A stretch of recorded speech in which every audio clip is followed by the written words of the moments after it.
নমস্কার বন্ধুরা, চলে এসেছে এক্সেলের আরেকটি ইন্টারেস্টিং ক্লাস নিয়ে। এবং আজকের ক্লাসটি খুবই ইন্টারেস্টিং হতে চলেছে। তার কারণ হচ্ছে আজকে তোমাদেরকে একটি ম্যাজিক ট্রিক্স দেখাবো। দেখো, তোমরা স্ক্রিনের উপর খেয়াল করে দেখতে পাবে এখানে টাস্ক 1 2 3 4 করে 11 পর্যন্ত টাস্ক দেওয়া আছে। জাস্ট পাশে একটা চেক বক্স বানানো আছে। যখন আমি চেক বক্সে ক্লিক করব, সঙ্গে সঙ্গে দেখো একটা করে টাস্ক কমপ্লিট হচ্ছে এবং সঙ্গে কত পার্সেন্ট টাস্ক কমপ্লিট হচ্ছে সেটা চ্যাট আকারে শো করছে। মানে একটাকে ক্লিক করার সঙ্গে সঙ্গে 9% কমপ্লিট হয়ে গেল। সেম ভাবে টাস্ক 2 এর পাশে যখন চেক বক্সে ক্লিক করছি তখন 18% হচ্ছে। এইভাবে কিন্তু টাস্ক গুলো পরপর কমপ্লিট হচ্ছে। সঙ্গে কিন্তু দেখো যেখানে টাস্ক 1 টাস্ক 2 টাস্ক 3 লেখা আছে সেটাও কিন্তু একটা হালকা আবছা কালারের হয়ে ক্রস হয়ে যাচ্ছে, মানে এটা কমপ্লিট হয়ে যাচ্ছে। সেটা এইভাবেও দেখাচ্ছে এবং সঙ্গে কত পার্সেন্টেজ কমপ্লিট হচ্ছে সেটাও দেখাচ্ছে। এটা আমি কি করে করলাম এটাই তোমাদেরকে দেখাবো।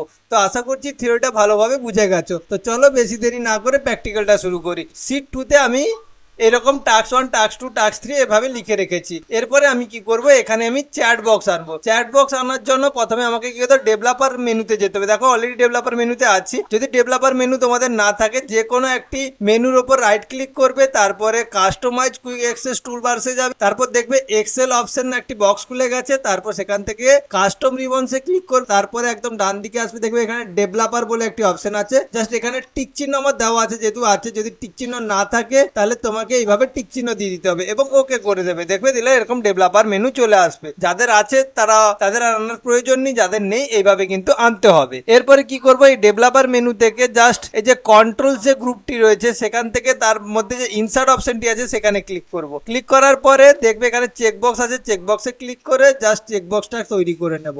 চেক বক্স কমপ্লিট হয়ে গেছে। এরপরে কি করব, এই যে চেক বক্স কথাটি লেখা আছে সেটাকে আমি ডিলিট করে দেবো। কিবোর্ডে ডিলিট অপশন ব্যবহার করে আমরা কিন্তু ডিলিট করে নিলাম। আমার মোটামুটি চেক বক্স কমপ্লিট। এরপর কি করব, জাস্ট ওই যে সেলের উপরে চেক বক্সটা আছে সেই সেলটাকে সিলেক্ট করে ড্র্যাগ করে নিচের দিকে টেনে দেবো।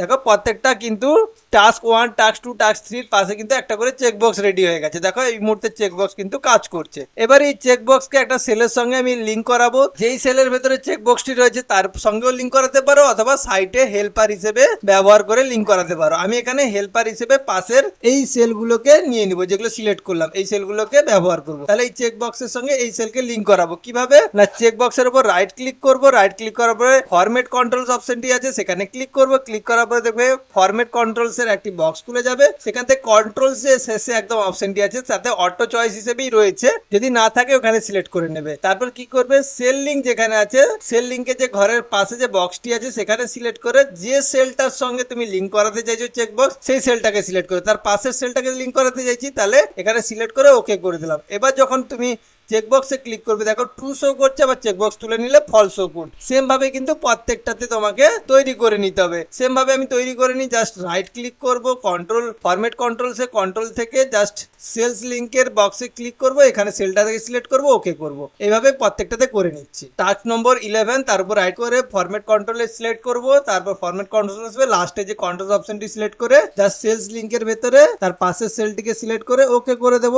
এখন দেখো যে কোনো চেকবক্স ক্লিক করলে ট্রু শো করছে। এরপরে আমি চাইছি যে এইখানে ক্লিক করার সঙ্গে সঙ্গে এটা যেন হাইড হয়ে যায়, মানে টাস্ক 1টা হাইড হয়ে ক্রস করে। তার জন্য একদম সহজ ট্রিক্স আছে। তার জন্য আমাকে কন্ডিশনাল ফরম্যাটিং ব্যবহার করতে হবে। প্রথমত টাস্ক 1টাকে সিলেক্ট করবে, সিলেক্ট করার পরে হোম মেনুতে চলে যাবে, সেখান থেকে কন্ডিশনাল ফরম্যাটিং, তারপর নিউ রুলসে ক্লিক করবে, তারপর নিউ রুলসে ক্লিক করার পর নিউ ফরম্যাটিং রুলস বলে এক বক্স খুলবে, তারপর একদম নিচে চলে আসবে use a format dynamic which cells to format, এই অপশনটিকে সিলেক্ট করলে দেখবে নিচে ফরম্যাট লেখার একটা অপশন দিয়েছে। জাস্ট এখানে ইকুয়াল দিয়ে এই যে যেখানে ট্রু ফলস শো করছে সেই সেলটাকে সিলেক্ট করবে। দিলে কি করবে, এখানে ট্রু এলে এখানে ক্রস করবে, আবার ফলস এলে আমার নর্মাল ভাবেই থাকবে। তার জন্য কি আমি এখানে সিলেক্ট করলাম, যেখানে ট্রু ফলস শো করছে সেই সেলটাকে সিলেক্ট করে ফরম্যাটে ঢুকে যাব। ফরম্যাটে ঢুকে আমি যেহেতু ক্রস করতে চাইছি তার জন্য স্ট্রিক থ্রোস যে অপশনটি আছে তার উপর ক্লিক করে তার পাশে চেকবক্সে টিক দিয়ে দিলাম। দেখো এখানে দেখবে প্রিভিউতে টেক্সটটাকে কাটা আছে এবং এখানে কালারে গিয়ে জাস্ট হালকা ধূসর কালার করে দেবো এবং ওকে করে দেবো,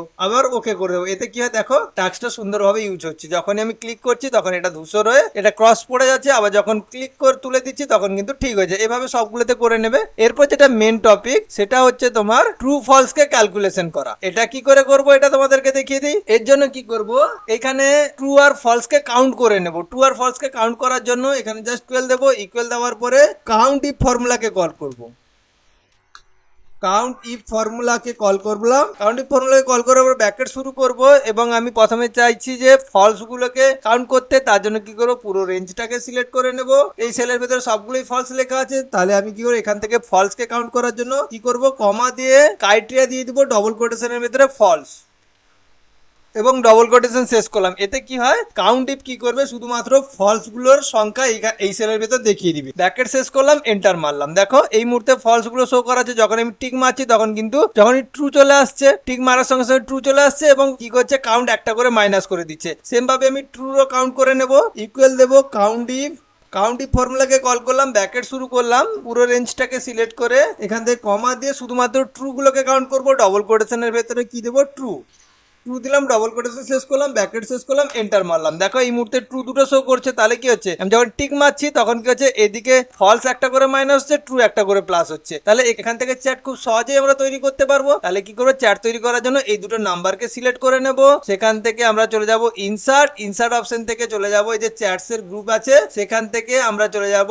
এই পাই চার্টের একদম শেষেরটাকে সিলেক্ট করব, যেটা আমি তোমাদেরকে দেখাচ্ছিলাম। যেটা ইচ্ছা তোমরা ব্যবহার করতে পারো, যে কোনো চ্যাটই ব্যবহার করতে পারো। আমি শেষেরটাকে ব্যবহার করলাম। এরপরে কি করব, ব্যাকগ্রাউন্ডটাকে রিমুভ করব। ব্যাকগ্রাউন্ডটাকে রিমুভ করার জন্য এই চ্যাটটাকে সিলেক্ট করব। চ্যাটটাকে সিলেক্ট করার পরে ফরম্যাট অপশনে চলে যাব। ফরম্যাট থেকে এই যে সেভ ফিল আছে তার উপর ক্লিক করে নো ফিল করে দেব। দিলে কি হয়, আমার পেছনের ব্যাকগ্রাউন্ডের ফিলটা উঠে যাবে। এরপর এটাকে একটু ছোট করে নেই এবং নিজের মতন করে জায়গায় সেট আপ করে নিলাম। এরপরে যে চ্যাট টাইটেল আছে এটাকে আমরা ডিলিট করে দেই, এটা দরকার নেই, প্রয়োজন নেই আমাদের। এরপরে কি করব, দেখো যখনই আমি চ্যাট তুলছি সঙ্গে সঙ্গে কিন্তু পার্সেন্টেজ আকারে কিন্তু এখানে পরপর কাউন্ট হচ্ছে। এখানে পার্সেন্টেজটা শো করছে না, এই জন্য একটু ফরম্যাটটা চেঞ্জ করে নেবে। জাস্ট এটাকে সিলেক্ট করে ডিজাইনে চলে যাবে। ডিজাইন থেকে যে ফরম্যাটে তোমার পার্সেন্টেজ শো করবে এইটাতে শো করছে, স্টাইল টেনে সেটা সিলেক্ট করে নেবে। এরপরে দেখো যখনই আমরা ক্লিক করছি সঙ্গে সঙ্গে দেখো এই মুহূর্তে যখন একটাও টাস্ক আমি কমপ্লিট করিনি তখন 0% দেখাচ্ছে। যখন একটা করে টাস্ক কমপ্লিট করছি তখন কি পার্সেন্টেজ আকারে কিন্তু ঠিকঠাক ভাবে কাউন্ট করে নিচ্ছে। এরপরে আমি এগুলোকে শো করাতে চাই না, তার জন্য কি করব, এই যে ট্রু ফলস আছে এবং কাউন্টটা আছে এটাকে কি করব, সিলেক্ট করে হোম মেনুতে চলে যাব। হোম মেনু থেকে যেখান থেকে আমরা টেক্সটের কালার চেঞ্জ করি সেই ফন্ট গ্রুপের ফন্টে চলে যাব।